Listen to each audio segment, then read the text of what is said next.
there's this cave woman. And outside of cave woman's cave is a plant. And cave woman, over a period of time, lasting somewhere between a year and 10,000 years, has come to the realization that she and her family are in some way dependent upon this plant because it produces food. And she and her family need food to survive. So she has come to the realization that she is dependent upon this plant that produces food outside of her cave. But she has come to this observation that the plant is itself dependent on these forces that are beyond the plant. And so there is this ball of fire that travels at regular intervals through the daytime sky. And if this ball of fire burns too hot, it singes the plant, it saps its life force, and the plant is unable to produce food, which she and her family are dependent upon. Also, from time to time, there is water that falls from the sky. Sometimes she can tell when it's going to fall. Other times it happens very unexpectedly. And this water, if too much of it falls, it washes the plant away. If not enough of it falls from the sky, the plant dries up. And so she comes to this realization that the plant is dependent upon these forces beyond itself, and she is dependent upon the plant. So she is, in some very troublesome way, dependent upon these forces that are beyond her control. Now, cave woman has a cave husband. And cave husband likes to hunt when he is not selling auto insurance. And so cave husband leaves with the other cave husbands. And sometimes they're gone just a few hours and they return with the kill. Other times they go on a hunt and they are gone for days and they return exhausted. Sometimes with the kill, sometimes empty-handed. And what the cave husbands do when they return from the cave husband hunt is they tell stories about the hunt. And cave woman eavesdrops. And she has discerned over time that their stories about the hunt have a certain theme to them because they speak of how this particular animal, we pursued it, and it was as if it wanted to fall victim to us. We were gone for a couple of hours, we found it, we pounced upon it, and we brought back the kill. Other times, this particular beast, we chased it for days. We went over the mountain, we went across the river, we went through the woods, and we could not capture it. They speak of the elusive nature of this particular animal. And over time, they even use words like spirit of the hunt because they are unable to control this fundamental primal spirit of the hunt. Sometimes they can just pounce upon the animal and they're home in a couple hours. Other times they're gone for days. Sometimes they even return empty-handed. And so when cave woman listens in on the cave husband's hunting stories, she realizes that her understanding of the plant, her relationship with the plant and dependence upon these forces beyond herself is very similar to the stories that her cave husband tells about the hunt. Now, cave woman has also observed that not only is there this ball of fire that moves through the sky in regular intervals, but there is a ball of light that travels through the night sky. And the ball of light, sometimes it's a full circle in the night sky, and then it moves thinner and thinner until it's almost like a crescent shape, and then it moves back into a full circle. And this cycle of the shapes of the ball of light in the night sky is directly related to 30 appearances of the ball of fire in the daytime sky. And over time, she's also come to this realization that her body and the internal workings of her own body are in some way on some sort of 30-day cycle rhythm. Watch how articulate I am. And so she's come to this realization that there's something about the whole way her insides are wired that is somehow related to the movement of this ball of light in the night sky. And she and cave husband have come to see that if the ball of light is in the proper place in the sky and they begin to feel a certain way towards each other, often involving candles and a bottle of wine, and they act on these feelings that they have towards each other, and if they take these feelings and they actually pursue them to their consummation with literally their physical bodies, that what happens if that ball of light is in the proper place in the sky, she discovers that something literally takes root within her. There's some sort of growth that begins. New life begins to grow. I mean, she understands a plant growing from the earth, but there's some way in which new life begins to literally grow up from within her, to the point at which her body can no longer sustain and hold in this bursting new life, and it literally comes out of her, and she has a brief moment to celebrate that it looks a little more like her than him. And there is this moment, though, this moment of terror, when this new life first bursts forth from her, because she and her husband, there is this primal life force that surges through them, this in and out, that if you lose this in and out, whatever it is that comes in and comes out with this rhythmic breathing, if you lose this, you are dead. And essentially the primal life force has left you. And so there is this brief moment of terror because this new life does not come immediately with this pulsating rhythmic life force coming in and out. And so they have to do everything they can to make sure that it gets this life force. Sometimes she'll take her own lips and place them to the lips of this new life and try to impart her life force and give it essentially to her newborn child. And there are moments when the child begins to cough and then it begins to breathe and they celebrate. But there have been moments when she has held new life and it has not been able to obtain this primal rhythmic life force. And in those moments, as she held a lifeless child in her arms, she is reminded of the simple truth that she is dependent upon these forces that are beyond her control. Whether it's the plant, the hunt, the ball of light in the night sky, the growth within her in her insides, all the way to new life itself and the primal life force that pulsates through every alive human being. She comes to this terrifying awareness that there are these forces that are beyond her control. Now, over time, people began to name these forces because it hasn't rained. So obviously, whatever the force is that drops the water from the sky, well, that force must be busy somewhere else. It must be upset with us. It must have poured out all of its buckets, and it must be going around looking for something new to put in its bucket. Or there's a disease among our flock. Well, obviously, the force that controls the health of our animals, it must have failed. It must be angry. It must be at war somewhere else. And so over time, people began to personalize these forces, and they began to name them and ascribe to them personalities. Among the ancient Mesopotamians, in one of the first cradles of civilization, El was the father god, Sham was the sky god, Baal was the god of lightning, Yam was the god of waters, and Nin-Hersog among the ancient Sumerians was the mother goddess of fertility, and An was the heaven god, and Enlil was the god of water, Enki the god of air, and they had Nana the god of the moon, and Utu the god of sun and justice. Give it up for Utu. Among the Babylonians, Marduk was the god of thunder. There's even the ancient Greeks. This is brilliant. The Greeks had a goddess named Artemis. Artemis was the mother goddess who was the goddess of hunting. Not only was she the goddess of hunting, she was also the goddess who was the protector of small animals. To which I say that you get one or the other. Hey, little buddy, come here.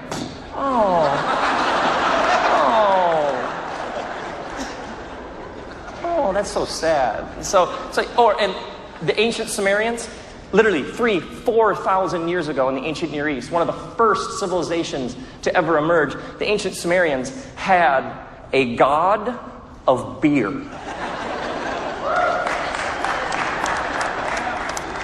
Somebody always claps at that.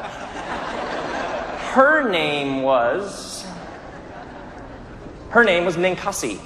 Ninkasi, the goddess of beer. You can find worship songs to the goddess Ninkasi of beer that are thousands of years old. People would gather to sing to her. One of them goes, She is born of sparkling, fresh water. She is the lady who fills the mouth. She bakes with lofty shovel the freshly sprouted barley. She mixes the sweet aromatics. She pours the fragrant beer in the latten vessel, which is like the Tigris and the Euphrates joined. The next time you have a party, tell people, okay, let me tell you how serious we are about this party. It's going to be like the Tigris and the Euphrates joined. Okay, that's how serious we are about this party. So you can walk across the ages, across time periods, across historical groups, across geographical areas, across worldviews and perspectives, and you can find this naming of the gods and goddesses and the deities, and this sense that these are these personalities, these forces that we are in some way down here on planet Earth dependent upon. Now, over time, you can see how people drew the conclusion, what we need to do is we need to keep these forces on our side. We need to keep their favor. We need to keep the rain coming in just the right amount. We need the ball of fire to burn just hot enough, but not too hot. We need whatever those spirits or forces are that allow us in the ultimate act of survival to make more of us, to give us the ability to make more of us. And so, over time, somebody proposed the idea, here's what we ought to do in order to keep these forces appeased and happy with us, is the next time we have a crop, let's not consume all of the crop, but let's take a portion of the crop, and instead of either eating it, consuming it, or storing it, let's take a portion of the crop and let's set it aside. And that way, what we'll do with it is we'll literally offer it to the forces. And that way then the forces will see that we're grateful.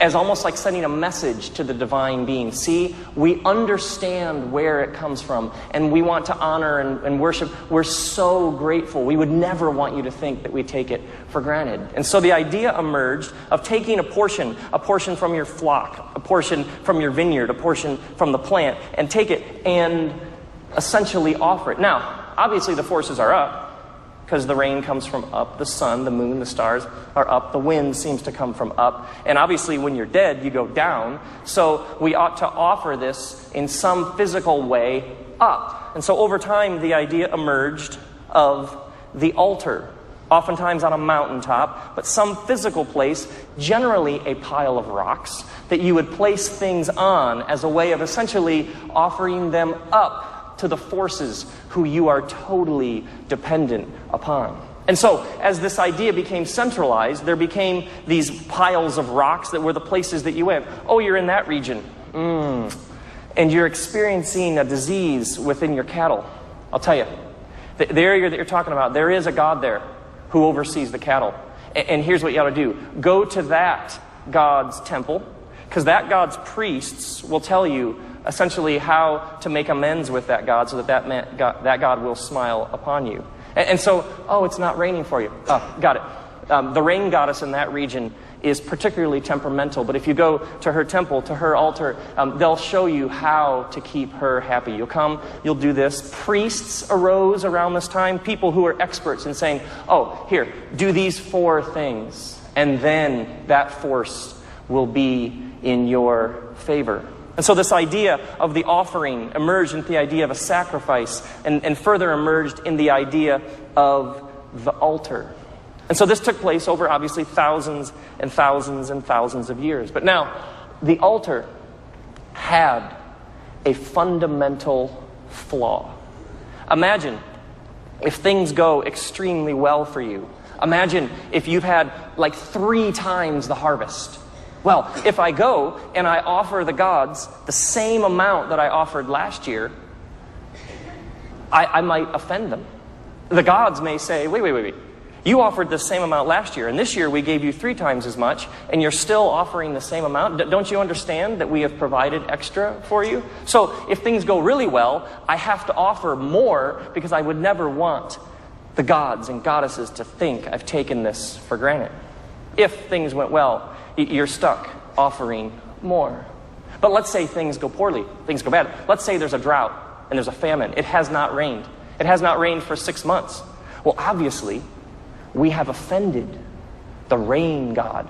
So you would come and offer something to the rain god. But let's say it's 8 months, 10 months, 12 months, and it still hasn't rained. Well, obviously, the last time we came and offered something, it wasn't enough. So I need to offer more. So it's 12 months, and we come and we offer more. But let's say it hasn't rained, and it hasn't rained, and it hasn't rained, and it's 14 months, 16 months, 18 months of drought. Obviously, all those previous sacrifices did not appease the gods. Apparently, we simply did not offer enough. We need to offer more. The vicious cycle, the vortex that was the altar, was if you have things go really well for you, then you come and you need to offer more. If things go poorly, if it hasn't rained now in 2 years, well, obviously, I need to offer more. So with the altar, you never knew where you stood. You lived with this sense. Somebody somewhere, are they offended? Are they angry?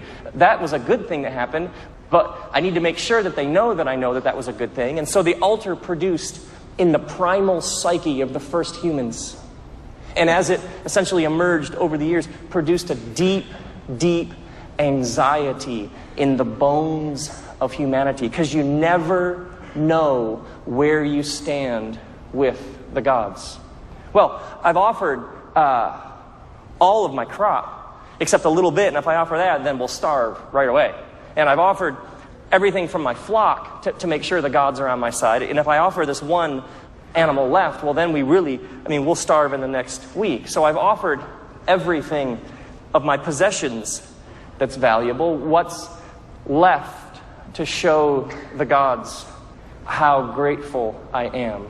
The prophets of Baal in the land of Canaan, 4,000 years ago, would cut themselves as a way of shedding their own blood to show the gods, to show the forces. See, we are this devoted to you. Please understand, to earn your favor, I am even going to shed my own blood so that you will be appeased. I mean, I've given everything I have. All that's left is to essentially harm my body in a way that will show you just how deeply devoted I am to keeping your favor.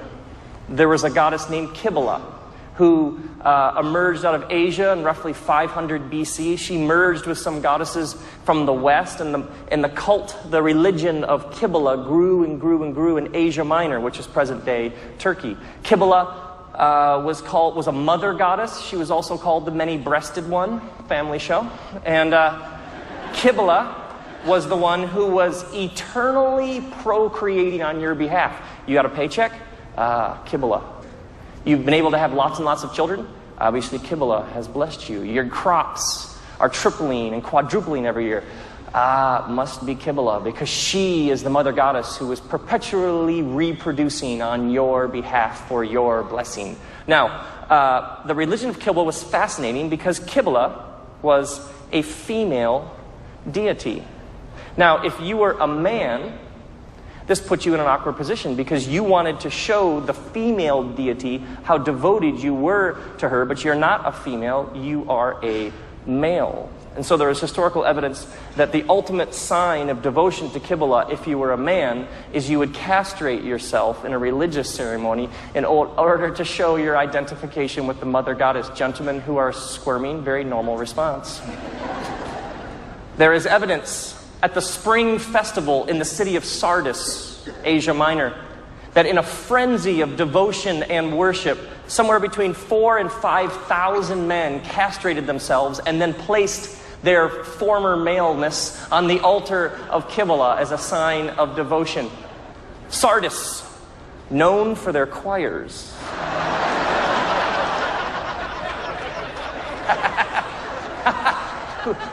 Who wants to sing the high part? Pick me. I was actually there, and we were hiking with this historian who has done years of research into all this, and we were at Sardis, and partway up the mountain is the original altar to Kibbalah. It's a pile of rocks, and it's still standing to this day. So we've been hiking for days on end, and we hiked partway up the mountain. We came to this pile of rocks, not knowing what it was, and the people are just exhausted, and a couple of the hikers like kind of just kick back there, just letting the feet rest. And so this historian is giving this lecture. There is a significant historical fact that several thousand years ago in the spring festival of the goddess Kibbalah, 4,000 to 5,000 men castrated themselves in a sign of worship and devotion to the mother goddess, and then placed the family jewels on the altar as a sign of devotion. And there's this moment when the guys are like, awkward.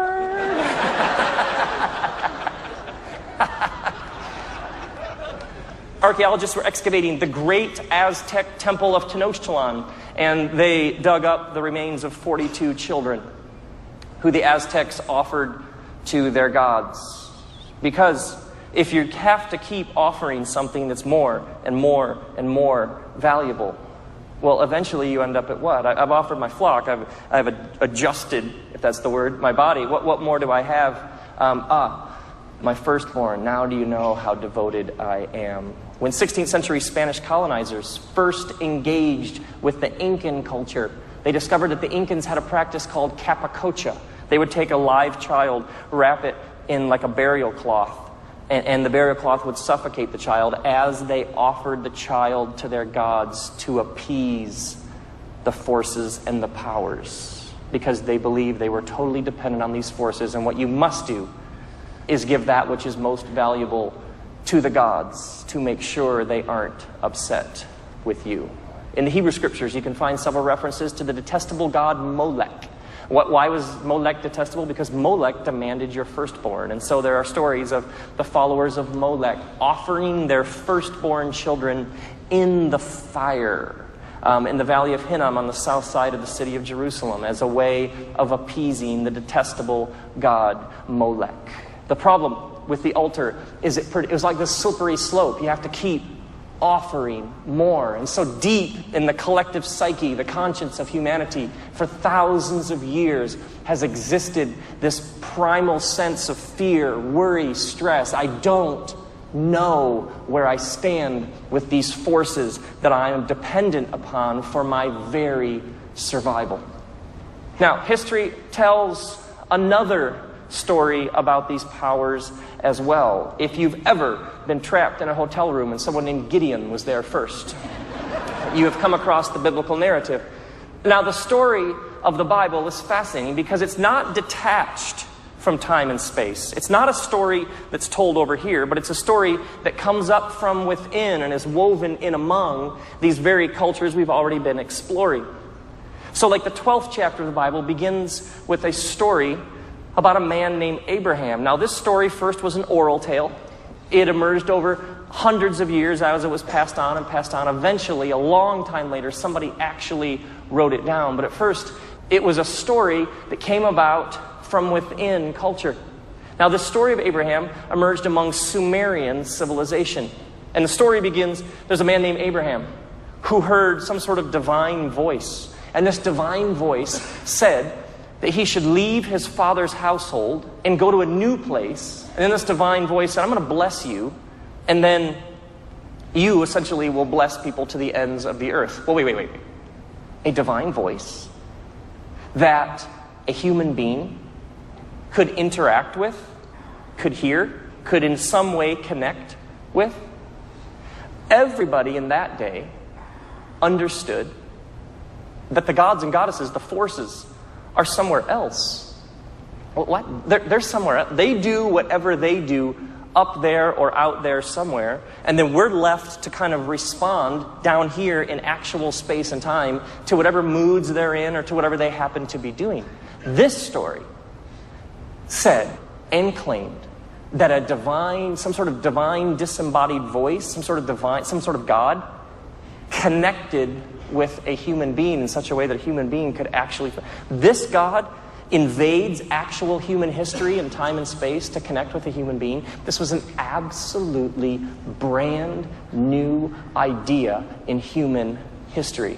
And the voice says, leave your father's household. Well, when we hear Father's household, we think, cable, grill, garage door. I mean, Father's household, yeah. No, your Father's household. Your Father was the one who taught you how to navigate the forces. Your Father taught you, you need it to rain? Here's how you get the rain god on your side. You're having trouble because your flock has some sort of disease that you can't quite cure. Well, that particular illness comes from this particular deity who is appeased in this way. Your father and your father's household was your father's idols, your father's gods. How your father taught you to navigate these forces, to keep them on your side so that life would go well with you. And this voice says, leave the whole old way you've done things and come into a whole new reality. Well, the Sumerians believed that essentially history was cyclical.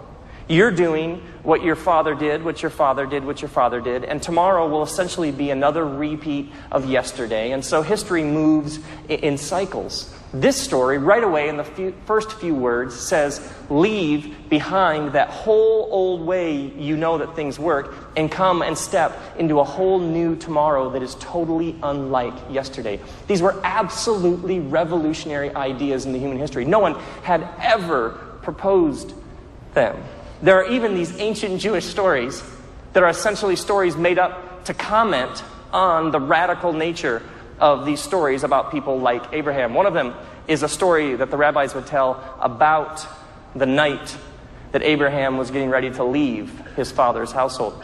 They say that Abraham went into the main room of his father's house where his father kept all his statues that represented all the gods and goddesses. And they said that Abraham went in, he took an axe and smashed to pieces all of his father's gods and statues except one. And then he took the axe and put it in the hands of the one remaining idol. Then, the next morning, Abraham's father comes in. All of his gods are smashed all over the floor except for the one remaining one, which is holding the axe. And Abraham's father says, what has happened here? To which Abraham responds, I think it's quite clear what's happened here. To which Abraham's father responds, no, this can't be. These are lifeless idols. I carved them myself. I made them out of brick and stone and wood and marble. They're just lifeless idols. To which Abraham responds, then why do you bow down to them? Which is the first instance in history of somebody doing this. So, no idea what that means. I don't know. So there are these endless stories of the unbelievably progressive, innovative nature of a God who steps into human history and says to somebody, leave behind the whole worldview, the whole old way you've done things, and step into a new tomorrow. And then this God says a couple chapters later to Abraham, says, go outside, look up at the stars. Abraham looks up at the stars. And this God says to Abraham, okay, you see these stars? Your children and your descendants are going to be as numerous as the stars. Well, actually, in the culture in which this story was first told, the Sumerians worshipped the stars. They even had a particular god of the sun. This god's name was Shemesh. This God uses the other gods as props to make a point in the stories this God is telling. This is absolutely mind-blowing. And then eventually, Abraham has a son. Father Abraham had many sons, and many sons had Father Abraham, and I am one of them, and so are you. And we've got that going for us. And so Abraham has a son. And in Genesis chapter 22, it says that God says to Abraham, take your son, your only son, whom you love. Now, this is the first mention of the word love in the Bible. Take your son, your only son, whom you love, and go to the region of Mount Moriah and offer your son as a sacrifice there. And so Abraham loads up his son and takes a servant and heads out to this mountain, a high place.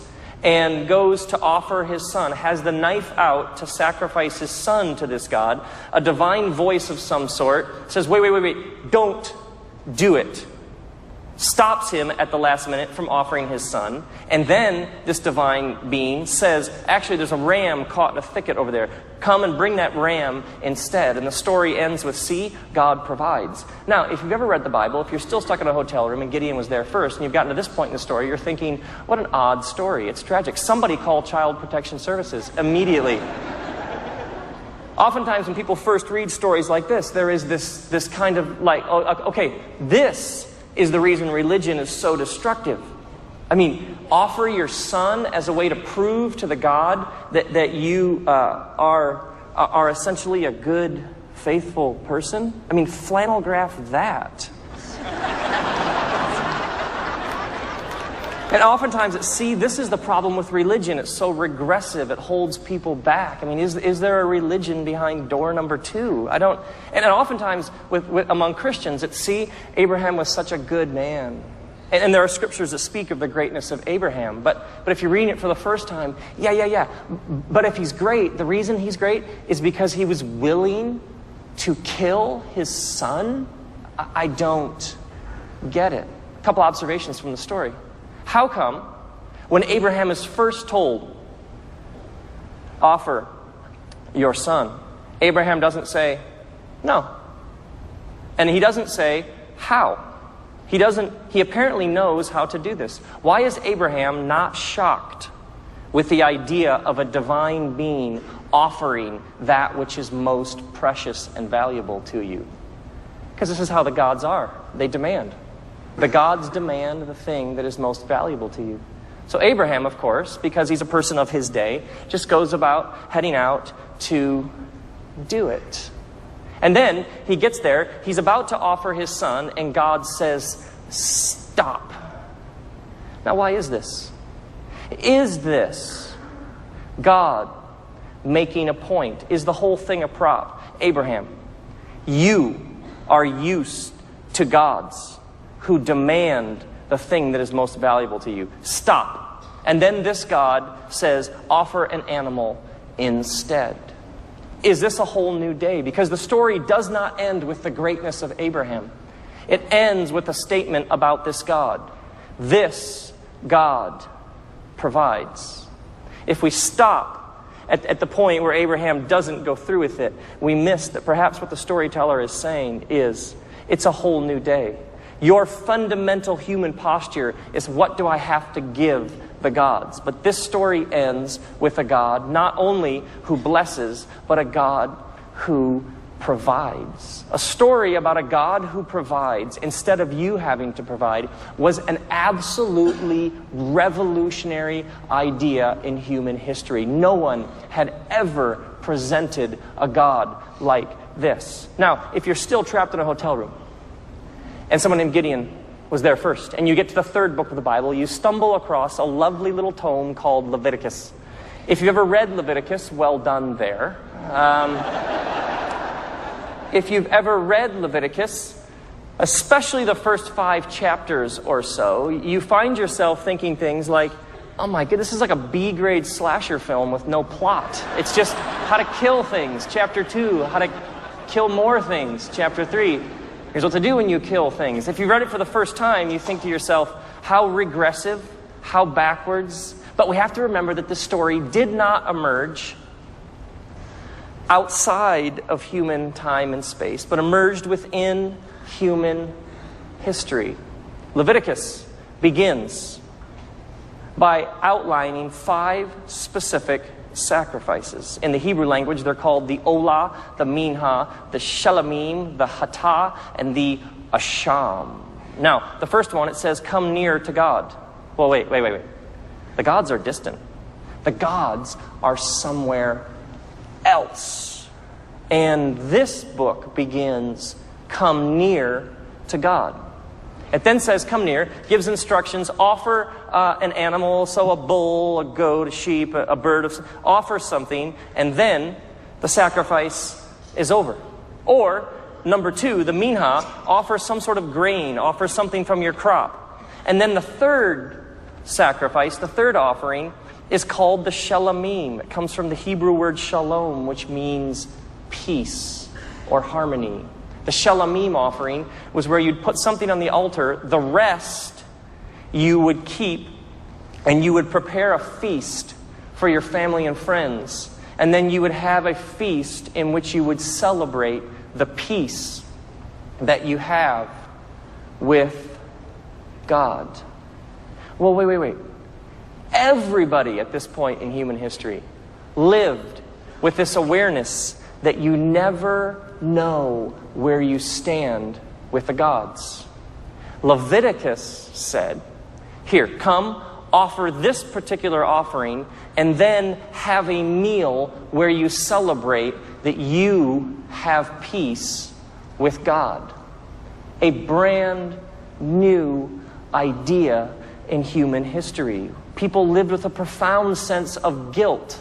I've wronged my neighbor. I went and I made amends with my neighbor, but I don't know if I've made amends. Are the gods okay with that? And it's not raining. And there's some sort of disease and we aren't able to have more kids. So is this the gods punishing me because I wronged my neighbor? My neighbor says it's no big deal, but is it a big deal to the gods? I don't know. The fourth and fifth offerings in Leviticus were, if you've done something wrong to somebody, either intentionally or unintentionally, come, offer this particular offering. Do it this way, and then walk away knowing that the matter is over. The case is closed. You and God have peace. Leviticus, for us, appears barbaric, bloodthirsty. See, this is the problem with religion. It's so backwards. For the people who first heard Leviticus, this was so unbelievably revolutionary, so unbelievably progressive. People had never proposed ideas like this. Now, this whole system in Leviticus, these 5 offerings, began to build a head of steam. Thousands of people all over the world began to see and believe this is how you know God. Come, do what it says, follow the religious rules, and then you and God will be okay. And so this giant altar was built in the city of Jerusalem eventually. It had a giant temple behind it. The first one that was built by King Solomon was destroyed, not part of the plan. King Herod eventually rebuilt a giant one, 2.3 million stones.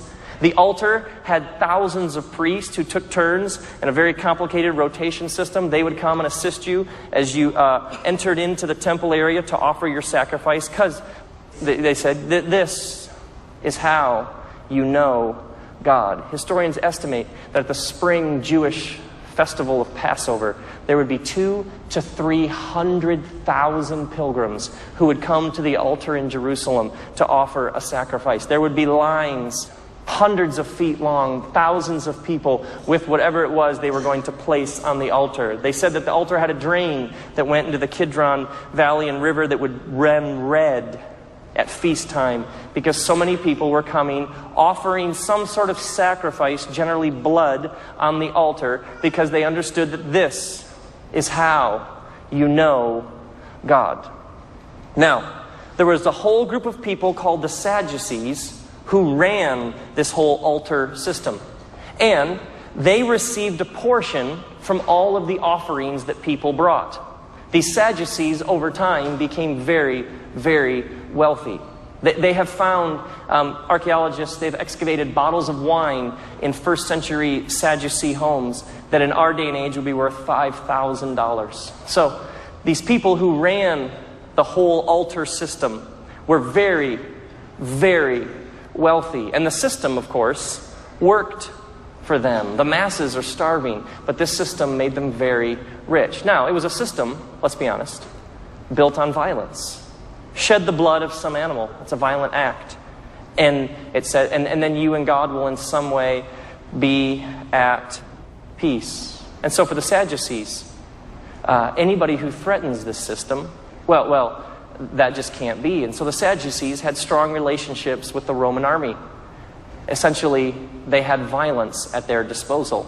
So if you threaten this system of violence, we will protect it and preserve it with our own violence. Now, several thousand years ago, a Jewish rabbi named Jesus stormed into the temple area and announced, one greater than the temple is here. To which I assume somebody said, and who would that be? He charges in and says, one greater than the temple is here. Jesus' insistence is that whatever was happening through him was in some way greater and better than this whole altar temple thing. This was an absolutely astounding claim to make. He then makes a whip of cords, charges in at one point, and he drives out all of the money changers. Now we think whip of cords sounds a bit like a temper tantrum, but you have to understand that in our culture, if we want to make a very revolutionary statement, then we give a lecture, and we have 3 points that all start with the same letter. And people are like, wow, amazing. But in Jewish culture, you wouldn't just lecture people to death, especially among the prophets of which Jesus came from a long line of... No. What you do is you do some sort of dramatic guerrilla theater. You do some sort of dramatic gesture, which was like a living, breathing sermon. So when Jesus comes in and drives out the money changers, he's essentially saying to the people of his day, in language they would understand, this whole thing is condemned. It's irrelevant. There's a whole new thing on the scene, and it's greater. And it means this whole system is over and irrelevant. I mean, if you're a Sadducee, you don't particularly like this message. And there are 4 accounts of Jesus' life. One of them, the gospel, the account of John, he tells about Jesus, says that Jesus came into the temple area, and Jesus said, destroy this temple, and I will rebuild it in 3 days. To which somebody in the crowd, some sort of Captain Obvious, said, excuse me, but it took like 46 years to build, so we're a bit fuzzy on how you're going to work out that math. And then John says, what you have to understand is the crowd really didn't get what he was saying, because what Jesus was saying is he was saying destroy the temple. When he said temple, he was referring to himself. So Jesus charges in to the temple area, says something greater is happening. It's happening through me. He brings condemnation and judgment. This whole thing is irrelevant. It's the old thing. And then mystically identifies himself with this whole system and says, destroy this. So, kill me, destroy this, and 3 days later, something new will come into being. Something so fresh, something so great, it will render the whole old way obsolete and irrelevant. Well, we've seen that. I mean, the story of Abraham was absolutely mind-blowing for the people of its day. The story of Abraham was essentially pulling its culture forward. For many people, the thought of the scriptures is, well, these are these old, outdated stories that essentially yanked people back into the dark ages. The story of Abraham was so progressive, so aware, so enlightened. It was literally pulling culture forward faster than it could even handle it. The book of Leviticus, you can know where you stand with this God. You can have a peace meal with this God. So unbelievably progressive and radical, people couldn't even comprehend the extent of its greatness. And then you have Jesus. We've seen this story before. He's pulling the whole thing. Something greater is on the scene. Well, if you're the Sadducees, you don't want something new. The Sadducees made lots and lots of money off of religious fear and guilt. Totally unlike the world we live in. And so they killed him. Because if he's allowed to continue, well, he could bring down the whole system. And they have a vested interest in the system working. And so the system must kill him. Otherwise, he could be its downfall. Now, something very, very interesting happens on the way to his death. He's killed on a Roman execution stake called a cross. The Romans had become very good at inventing ways to make people miserable as they killed them and kept them alive as long as possible as an example to everyone else. You try and subvert or take over the system or rebel against the system, this is what will happen to you. You'll find yourself on a cross. Well, there are these moments on the way to the cross when Jesus experiences injustice after injustice. They come to arrest him with swords and clubs because he's so frightening. And one of his disciples pulls out a sword and starts swinging. And Jesus says, put away your sword. At every juncture, he responds with non-violence. Why? Because the altar was a place of violence. And it was protected and preserved by the Sadducees, who used violence and an army at their disposal to quell or crush anybody who threatened the system. If Jesus, in his path to the cross, at any point resorts to violence, is he then offering anything new? That'd just be the same old violence we've seen. He's ultimately, in his death, asking extremely profound, provocative questions about the very nature of the altar itself. His nonviolent resistance to a system based on violence was essentially his way of saying, what is your God like? Does your God need you to kill something so that your God can love? Is your God somewhere in a bad mood, and then you shed some blood, and all of a sudden your God says, come here, I love you, buddy? How does this work? What is your God like? Does your God need you to hurt something so that you and your God can have a relationship? What is your God like? Because everybody has a God. Those who say, I have no God, that's a particular kind of God. What is it that you trust? What is the ground of your being? What is it that you tread upon? What is it that you trust to be the deepest truths about how reality is at its deepest level? What is your God like? I had a meal with this businessman several years ago. I had known him around town, and we eventually had one of those, hey, we ought to get together sometime and actually, have more of an extended conversation. And so we met at this restaurant, and we started talking, and he seemed exhausted. Like, I barely knew him, but I was like, this guy is just barely hanging on. And I said, well, tell me about yourself. Tell me a bit of your story. And he says, well, I work several jobs. One of them is an hour away. He says, I drive all the time. He says, I work and I work and I work and I work. And as he began to tell his story, he told about how when he first met his wife, he said, my wife's parents were terrified that I wasn't good enough for her. And then he told about where his in-laws live, very nice, expensive part of town. And he says, my in-laws, who are now my in-laws, were always terrified that I wouldn't be able to provide a standard of living for their daughter that they believed their daughter deserved. So he says, I decided I was going to buy my wife a house near her parents to prove that I'm good enough. So he says, I bought her a house right near her parents. And he says, just to keep this lifestyle up, I have to work, and I work, and I work, and I work, and I work, and I work. And he says, that's why I'm just killing myself, is I have to prove I'm good enough. So I'm listening to this sophisticated, modern businessman, and I had this thought, like, how primitive. Like it's as if this guy is bowing down to these gods, and he doesn't even realize it. The gods of success, achievement, ambition, acceptance, validation. I mean, this guy is killing himself for these forces that he can't keep happy. A couple of weeks ago, I ran into 3 women in one day who cut themselves. The one said she cuts herself because of the pain, the stress of family, work, school, and she said, I just get numb from the stress and worry. She said, I can't feel anything, and cutting is like a way to feel something.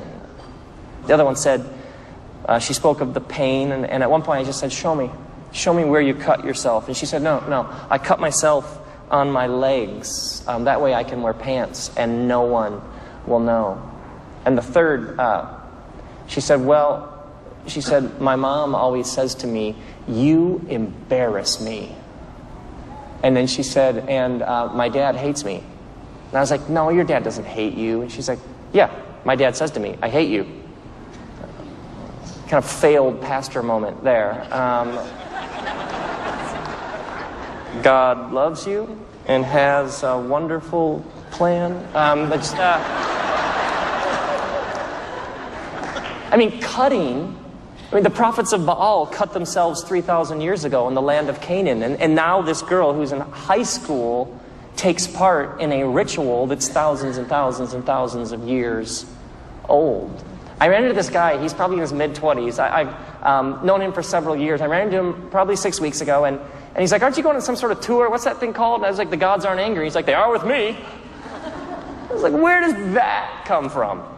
I mean, this guy is like mid-20s, and he's a citizen of the most technologically advanced society in the history of humanity.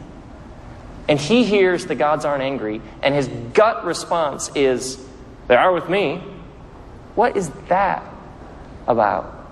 Several years ago, I ran into this high school kid I know, and he says, Rob, he says, I am barely hanging on. He says, my good friend attempted suicide.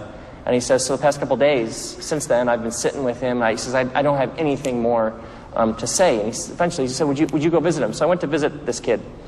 And I visited him at this kind of mental health care hospital facility place. And they take me through, and you go past the nurse's station into this room. And this kid I've never met before. And hi, how you doing? I'm Rob. What's your name? And he has this bandage on his shoulder that like goes down his arm. And I said, apparently you've had a rough few days. Tell me what you've been up to. And he says, I have these huge gambling debts. And he says, the people who I owe all this money to are coming after me. And I didn't know what to do. And he says, I couldn't tell anybody. I couldn't tell my family or my friends. That it's like the shame of admitting that kind of mistake or failure. So he says, I came to this realization, I just have to end my life. So he says, my friend's parents were out of town. So I went over to their house, and they have a hot tub. And I got in the hot tub, put my feet in the hot tub. Before I did that, I took a toaster, and I plugged the toaster in, and I set it down next to me on the edge of the hot tub. And then he says, I filled my system with alcohol, and I slit my wrist so the blood would flow. But he says, the problem is I filled my system with too much alcohol, and I passed out. And instead of having time to throw the toaster into the hot tub, I passed out and fell over on top of the hot toaster and got first-degree burns. No. See, some of you want to laugh. And I did too, so you're okay. I didn't know what do you do? Are you making this up? Is this true? He's telling this with this is actually what happened. And then he ends the story. He looks at me and he says, I can't even kill myself right.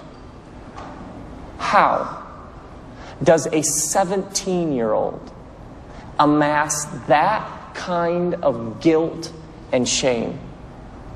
How does he get a cloud, a dark cloud over his soul that thick and oppressive that he comes to the conclusion it would be better just to end his life than to move forward in tomorrow and the next day? There's this writer named Vincent Donovan, and he spent time in the 70s among the Maasai. The Maasai are a tribe of people who live in sub-Saharan Africa who are famous for their resistance to all forms of modernization. The Maasai live in tribal units that go from place to place, a very nomadic existence. They live in dirt-floored tents, have a high respect for cattle. Kind of every image you had growing up of the National Geographic family. This is kind of who they are. And so Vincent Donovan's living among them, trying to understand their culture. And he's interacting with people in one of the villages, the elders and leaders of the tribe, and he notices there's a man on the edge of the village who's not interacting with anybody. And then a little while later, he notices the same man, and the man doesn't have contact with any of the other Maasai. So Vincent Donovan eventually engages the man in conversation and says, how come you're on the edge of the village? You don't really take part in the life of the community. And the man says, well, he says, I did something terrible years ago.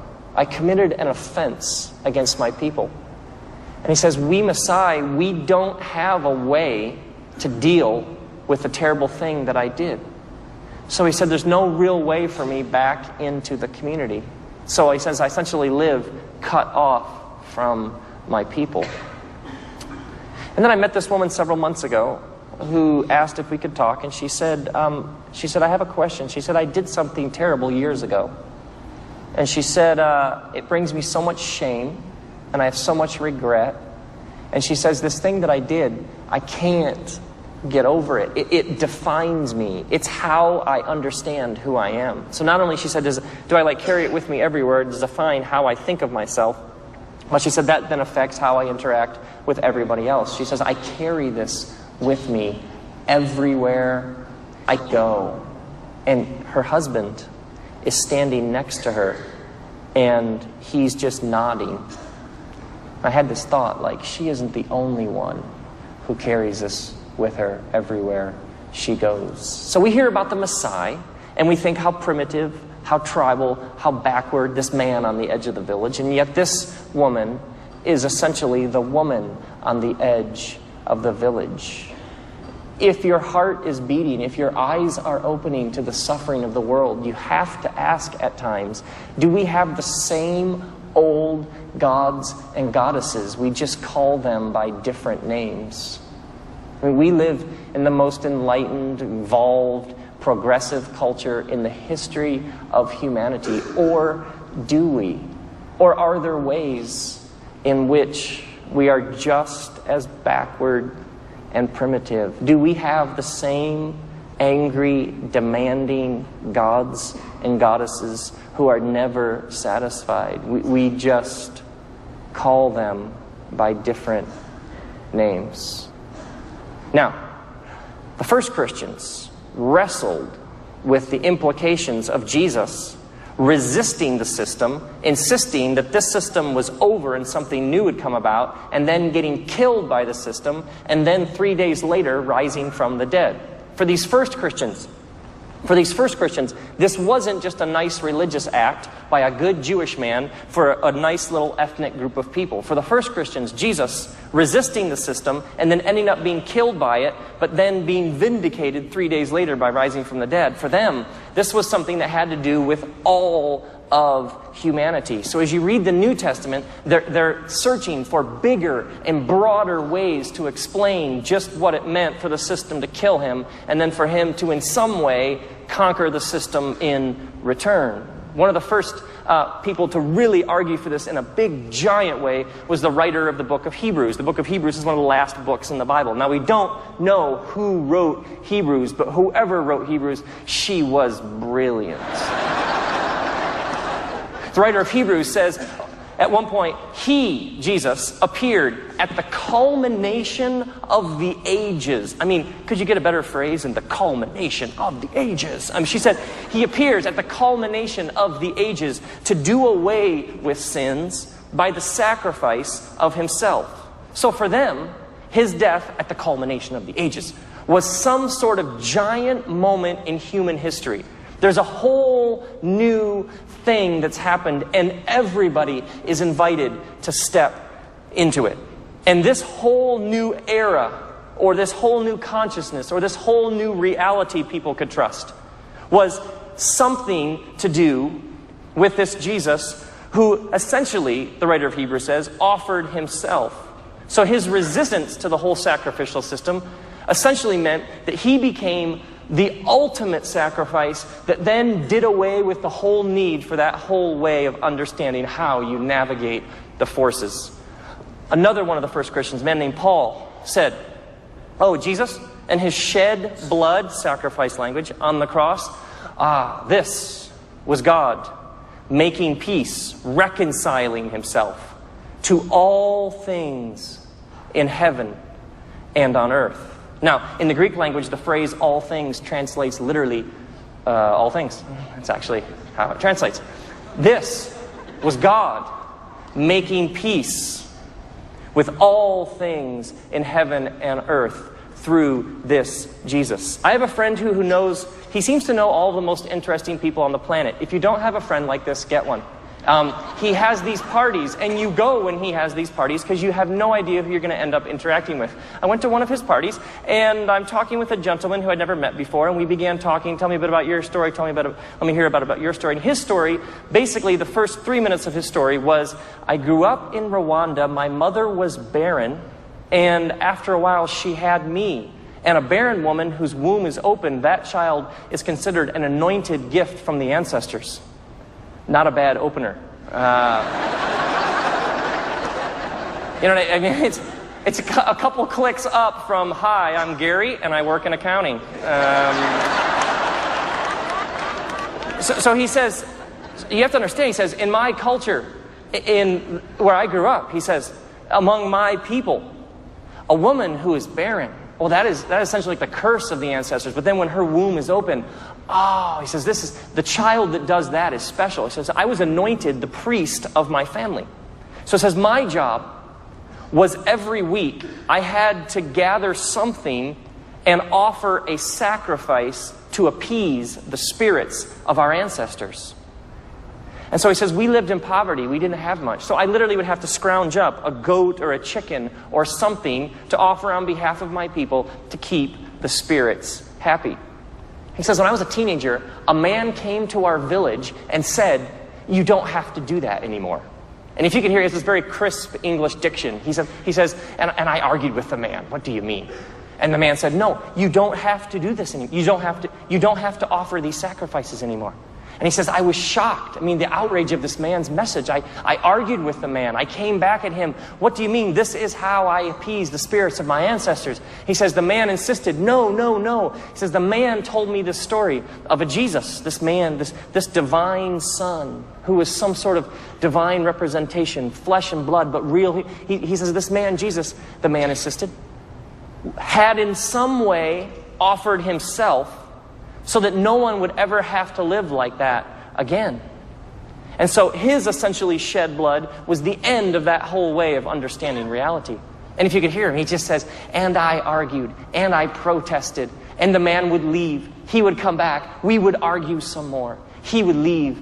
He would come back. We would argue some more. He says, eventually, I decided to trust this man's message about this Jesus. And so he says, I stopped offering sacrifices, and all of a sudden, we had animals.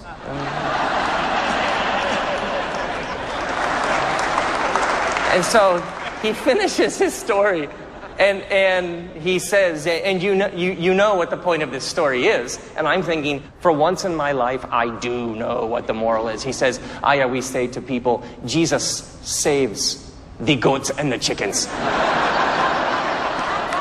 These first Christians were essentially arguing for a whole new upside-down understanding of ultimate reality. Essentially, they were saying, you have lived for thousands of years with, what do I have to give to the gods? But this God has given something that puts an end to that whole worldview. Essentially, you have lived with, what do I have to offer so that I will have divine favor? Oh, no. You already have divine favor because of what's been offered.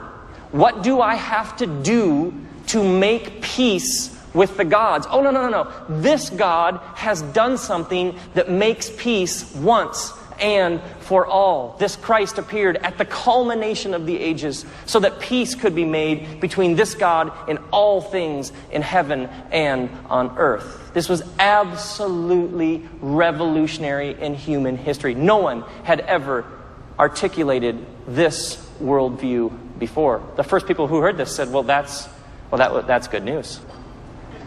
Now, this, of course, raised all sorts of questions about the very nature of religion itself. The writer of Hebrews, at one point, on an especially brilliant rant, said, it's impossible, the text reads, for the blood of bulls and goats to take away sins. It's impossible for the blood of bulls and goats to take away sins. To which I assume a lot of people said, well, that would have been nice to have known a little earlier in the story. Then the writer of Hebrews continues.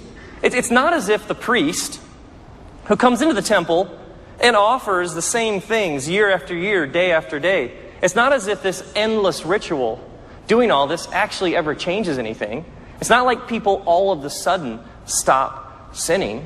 Year after year, day after day, festival after festival, following the particular calendars about when you're supposed to offer what. It's not as if, the writer of Hebrews says, that actually ever did anything. It's impossible for the blood of bulls and goats to take away sins.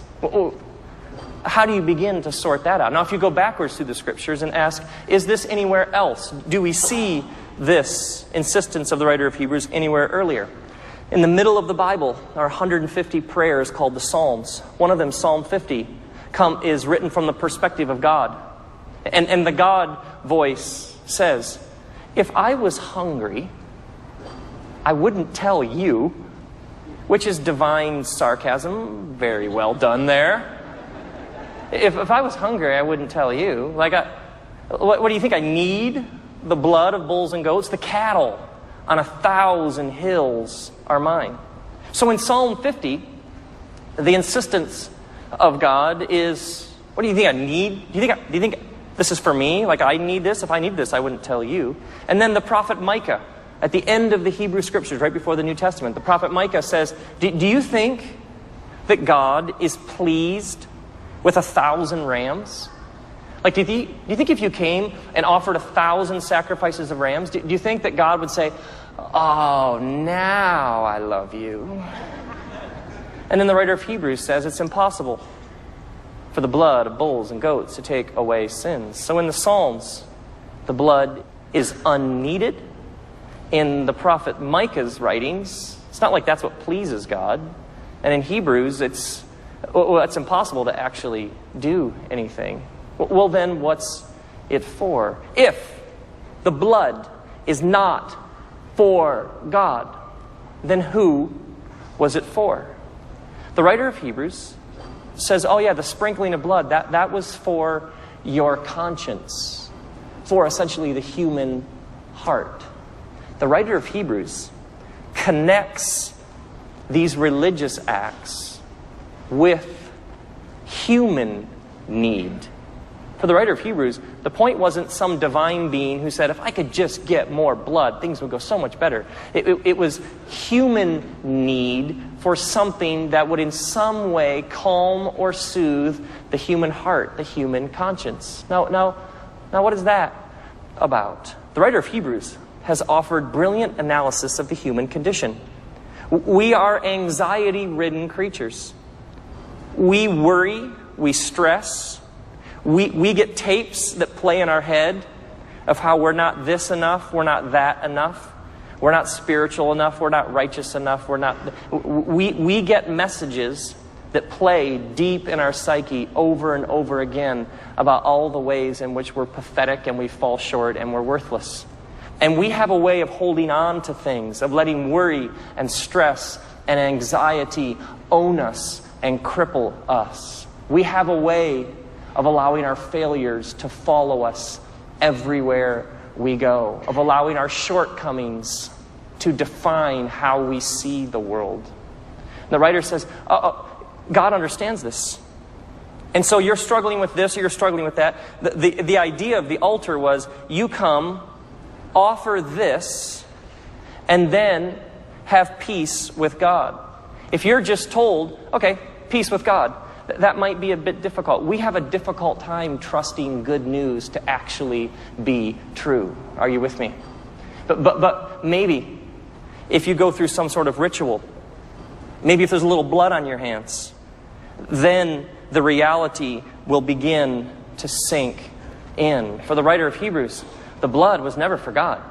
Oh, no. That's just to help humans live with, absorb, and trust the love of a God who just keeps insisting, trust me, trust me, trust me, trust me. Now this, of course, raises all sorts of questions about repentance. You will often run in religious communities and faith communities to the idea, if you would just repent, then God would. And so communities take on their own, if you would just step through these hoops, if you would just go through these 4 steps, then God would. But for the first Christians, repentance was never, if you would just do these things, then God would do these things. It was, do you understand what God has done? And you are now being invited to simply trust it.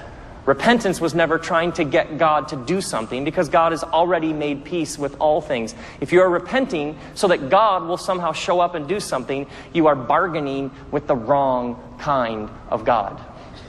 For these first Christians, all that was left to do as you became aware and awakened to the reconciliation of all things that had happened at the culmination of the ages, was all that was left to do was celebrate it, to trust it. Of course, you're going to live in a different way. Of course, you're going to reorder your life. Who wouldn't when they came to an awareness that peace has already been made at the culmination of the ages? If you're bargaining with God to do something, you're bargaining with the wrong kind of God. This, of course, raises the question, then what is the point of a ritual?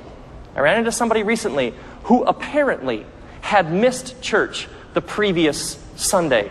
Turn or burn, I say. And what happened in the course of our progressively odd conversation was when this deep, serious blot on their soul emerged, they offered some sort of kind of awkward explanation about, no, you don't understand, this fell on my house and the cliff and stop, too much information, don't need to know. But they came into the presence of Pastor Man, and all of a sudden had this tremendous need to explain why they had missed the church service, as if I have some sort of cosmic clipboard in my back pocket.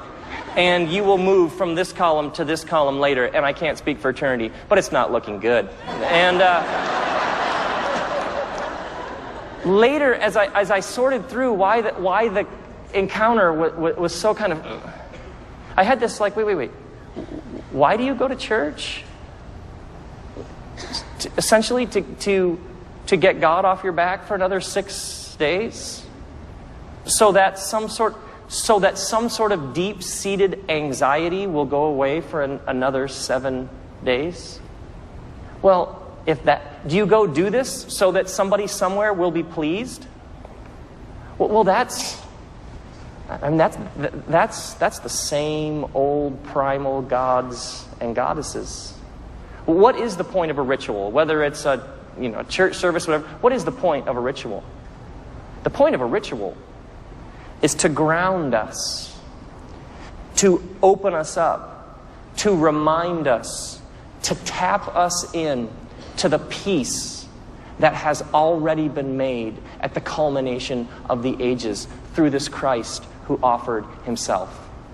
Any ritual, any religious gathering that merely piles on a whole new weight of what you aren't, what you haven't, what you aren't doing, what you're not good at, what all the ways in which you fall short. Any gathering that simply piles on the same old guilt, anxiety, worry, and stress is not a Christian ritual. I don't care what language it uses to describe itself.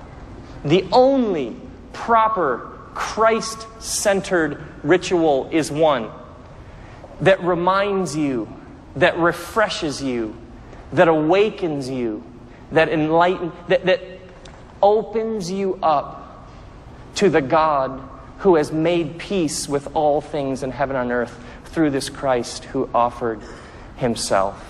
A friend of mine struggled with ending his life for an extended period of time, for years on end. He struggled with, why don't I just end it? And he would stare at his wrist and think, I could just slice right here and it would be over. Several years ago, he had an encounter with the resurrected Christ.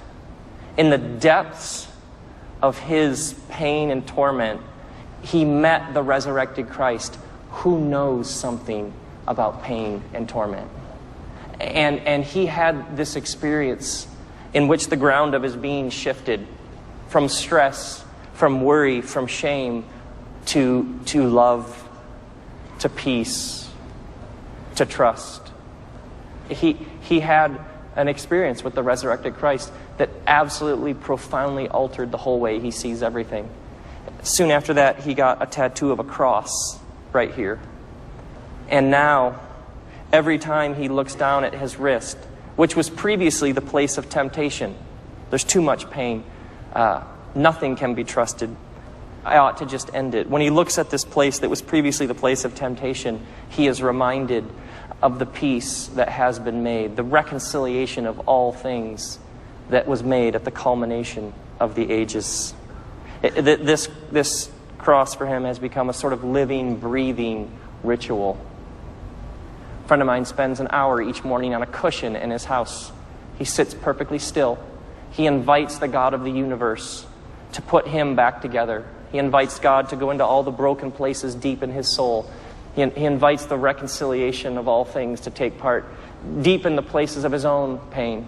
And then he simply asks Christ, he asks this Jesus to lead him that day in acting in the world in such a way that he'll bring that reconciliation to whoever it is that he comes in contact with. For some, it's a piece of art. For some, it's a song. For some, it's a particular place in nature. For others, it's a meal and a table full of the people that they love the most. For others, it's a table full of total strangers who desperately need to know about the reconciliation of all things. But the point of a ritual is it's anything that takes you back, that reminds you, that awakens you, that enlightens you, that opens your eyes to the peace that has already been made.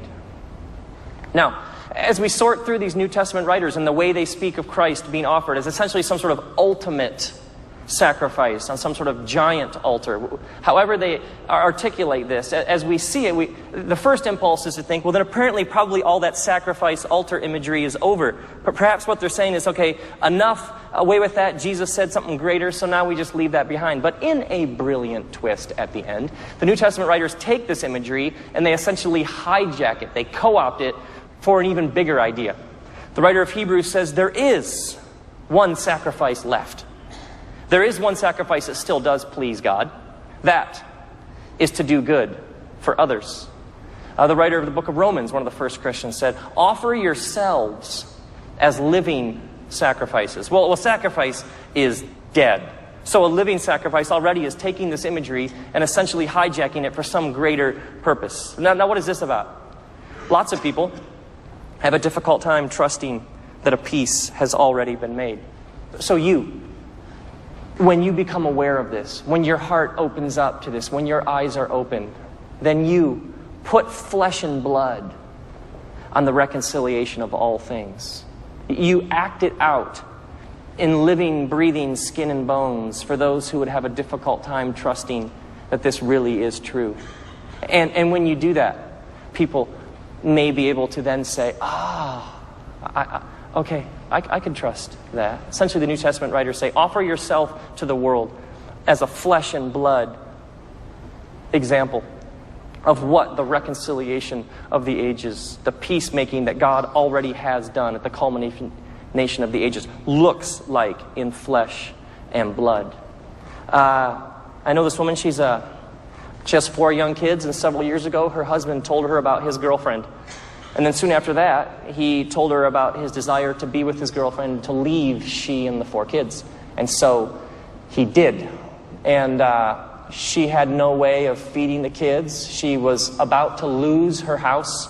She was struggling with the very basic issues of abandonment. This man has left us with nothing, and he's not apparently going to be faithful in his responsibilities. And some people came around this freshly single mom trying to sort through how she was even going to go forward.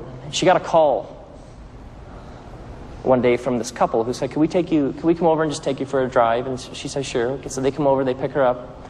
They take this mom around the corner.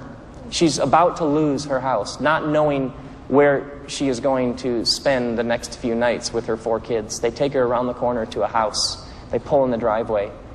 They hand her the keys and they say, these are the keys to the house, this house that we just bought for you. Would you like a tour?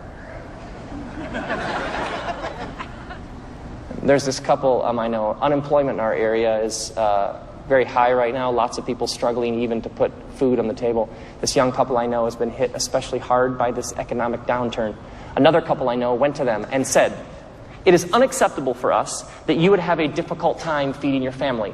So meet us, please, if you can, tomorrow morning at 9 a.m. And they named one of those giant big box grocery stores that you can get lost in for 3 days. So the next morning, this couple shows up. And this family said to them, this couple here, we are going to feed you for as long as it's an issue for you. We have committed. So can we go through the store now, and let's just get you everything you need for now, and then when you empty your cupboards, just call us and we'll come and we'll fill your house again. And so they proceeded to buy them $900 in groceries. And as the story was told to me, that family's minivan just limped out of the parking lot.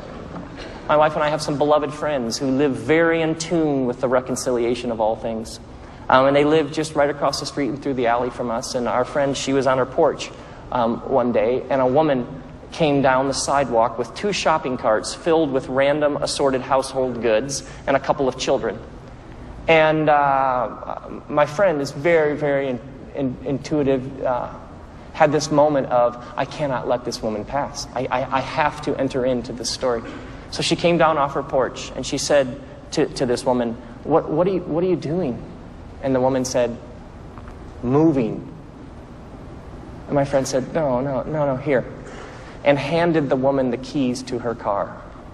He said, just use my car. And the woman came back a little while later, handed my friend the keys, and said, no one has ever trusted me like this before. I went through a very difficult time several years ago.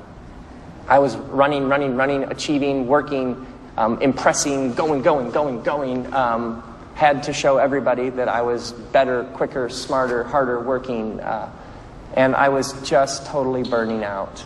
And if you stay a step ahead of the pain, then you never have to slow down enough to sort through why you're driven like you are.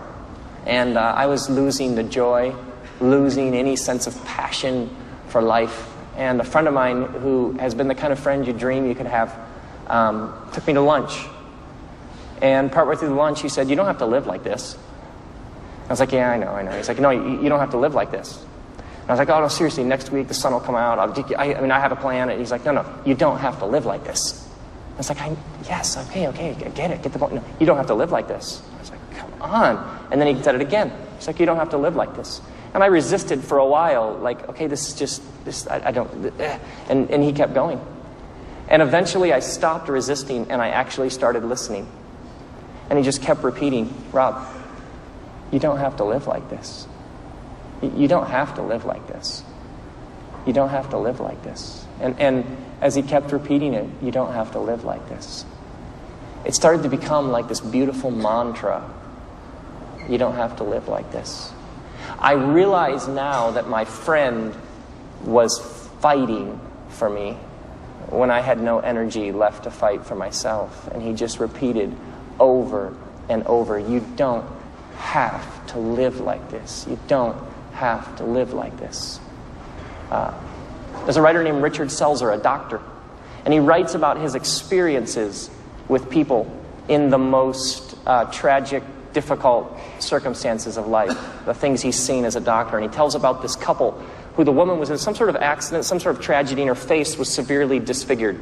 She had wounds and scars, and his job essentially was to put her face back together.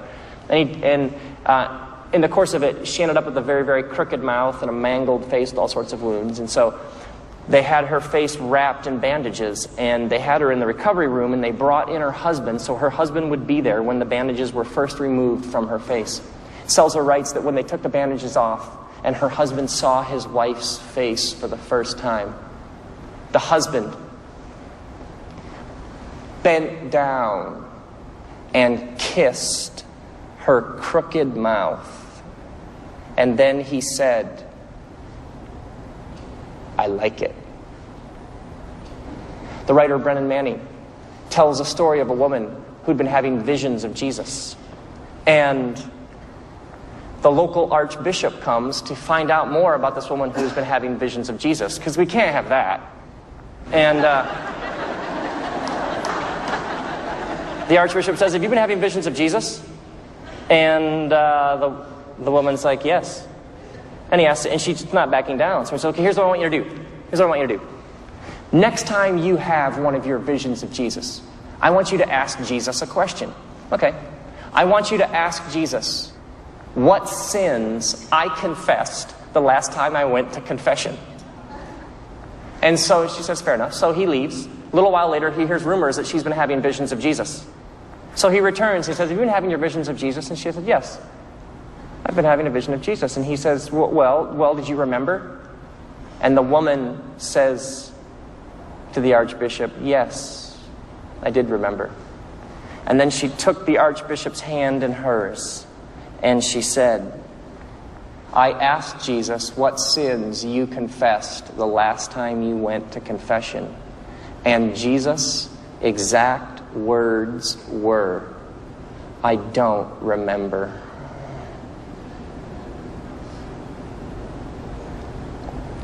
And the woman